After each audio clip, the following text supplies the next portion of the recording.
యువ ఓటర్లే కీలకం. రాష్ట్ర వ్యాప్తంగా 10,30,000 మంది యువ ఓటర్లు తొలిసారి ఓటు వేయబోతున్నారు.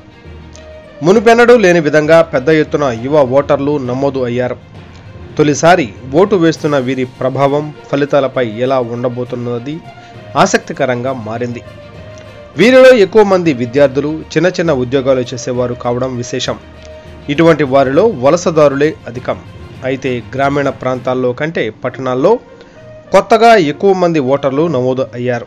దీంతో వీరు ఎవరికి మద్దతు తెలిపితే వారే విజేతలుగా నిలవనున్నారు. ఇక ఓటరు గణాంకాలు పరిశీలిస్తే రాయలసీమలోని కర్నూలు జిల్లాలో అత్యధిక ఓటర్లు ఉన్నారు. ఉత్తరాంధ్రలోని అల్లూరు జిల్లాలో తక్కువ మంది ఓటర్లు ఉండటం విశేషం. కర్నూలు జిల్లాలో 20,16,396 మంది ఓటర్లు ఉన్నారు. అల్లూరు జిల్లాలో 7,61,568 మంది ఓటర్లు ఉన్నారు. 154 నియోజకవర్గాల్లో మహిళలు కీలకం.